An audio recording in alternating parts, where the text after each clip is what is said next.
Now that we have a basic idea of how each component is used, let's take the next step to learn how to actually start playing Middara. First, we recommend punching all the tokens out and organizing them to the best of your capabilities. We use tackle boxes during our own playtesting, but many companies make great organizers for token-heavy games like Middara. Once all the tokens are organized, separate the cards by type and make sure you have a suitable play area big enough for Middara. Middara is a huge game, and we playtest on a full-sized gaming table. If your table is big enough for games like Twilight Imperium, Kingdom Death, Axes and Allies, or any miniatures tabletop game like Star Wars Armada or War Machine, you'll be all set. So, first, you have to decide which mode is suitable for your gaming group. In Middara, we have two ways to play the game. These different ways differ greatly in that their intended audiences are very different. The first mode is the crawl mode. The crawl mode is similar to other dungeon crawls in that it can be a complete 1 to 2 hour experience. It has a focus on rapid and fulfilling gameplay, and any group of players can get together to kill monsters, get loot, and level up. There are 5 different scenarios that can be played when playing the crawl mode. Each has its own locale, monsters, and power level. Each scenario has a listed rank.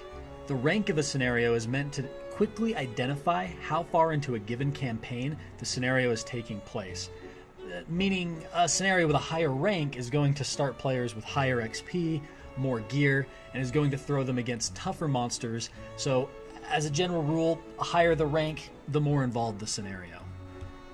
These scenarios can be played in order from rank 1 all the way through rank 5, or you could simply jump in on any scenario. If you decide to play the crawl mode, we recommend your first game being the rank 1 scenario.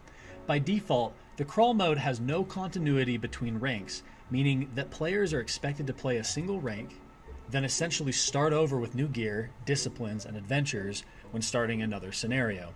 However, for those who want a taste of continuity that doesn't involve a huge, overwhelming narrative, you can also play the Epic Crawl variant. In this special variant of the crawl mode, players play scenarios from rank 1 all the way to rank 5 with a single group of adventures over 5 gaming sessions. So, to reiterate, we recommend the crawl mode to anyone who doesn't want a serious time commitment, might not like our very long narrative, or simply doesn't have a gaming group that is consistent enough to make our adventure mode work. The adventure mode, on the other hand, is designed to be played once a week for 6 or more months with the same group of players. It takes adventures from the lowest levels of scrubdom all the way to the highest echelons of battle prowess over the course of 60 plus encounters. It contains a novel's worth of narrative that must either be read aloud by the best voice actor in your gaming group or listened to as an audiobook via our Middara companion app. The adventure mode is akin to a pre-constructed role-playing game adventure, or even a tactics Japanese role-playing game you play with your friends. The adventure mode is best for players who don't see the time commitment or long narrative as a grueling experience, but rather see it as something to look forward to each week as a special time to be shared with friends and family. If you've ever played through a BioWare game or a Final Fantasy with a friend sitting next to you, or if you've ever even played a Pathfinder Adventure Path all the way to its completion, then the adventure mode is going to be right up your alley. So, with some basic information about the 2 available modes, you should already have a good idea of what's the best mode for your gaming group.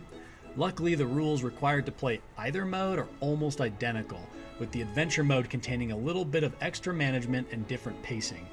In fact, the biggest mechanical difference between the two is that the adventure mode contains story decisions that change the game, including story rewards, bosses, and in general, it will utilize the hidden decks much more than its crawl mode counterpart. Alrighty, so depending on which mode you'd like to play, select one of the following videos. If you are planning on playing the adventure mode, the crawl mode video can be skipped. Likewise, if you're interested in just the crawl mode, go ahead and save yourself some time by skipping the adventure mode video.